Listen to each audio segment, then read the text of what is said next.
महाराष्ट्राची हरवलेली अर्थव्यवस्था. एका गावाला चालवण्यासाठी किती लोकांची गरज आहे? ही गोष्ट आहे त्या महाराष्ट्राची जिथे शेतकरी सेंटर पॉइंट आहे. पण मग शेतकरीच पूर्ण गाव चालवतोय का? बघा, विचार करूयात. संपूर्ण गाव अन्नधान्यासाठी शेतकरी दादावर अवलंबून आहेच.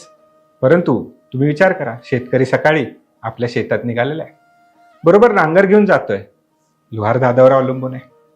पुढे जातोय आणि त्याला पाणीचं भांड घेऊन चाललंय, मातीचं भांड आहे, कुंभार दादावर अवलंबून आहे.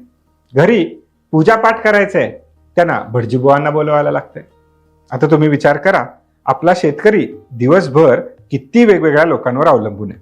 महाराष्ट्रातील पारंपरिक गावांमध्ये अशा काही प्रमुख सेवा देणाऱ्या, विशेषतः 12 प्रमुख सेवा देणाऱ्यांना 12 बलुतेदार असं म्हणलं गेलं.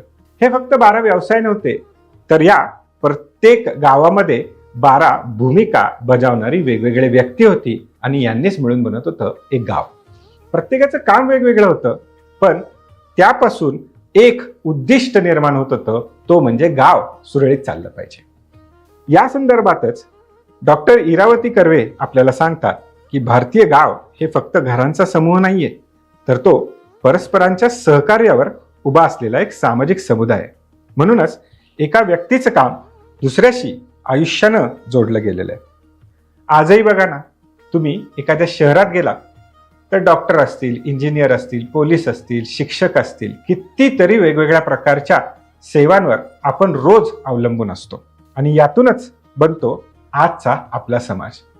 मग पूर्वीच्या काळातील महाराष्ट्रातील गाव असेल किंवा आजच्या काळातील आपलं शहर असेल, हे चालतंय एका टीमवर्कवर, एका टीमवर. आणि म्हणूनच म्हणतो, हे टीमवर्क समजून घ्यायचं असेल तर अर्थकारण समजून घ्यावं लागेल. अर्थकारण समजलं की समाज समजेल.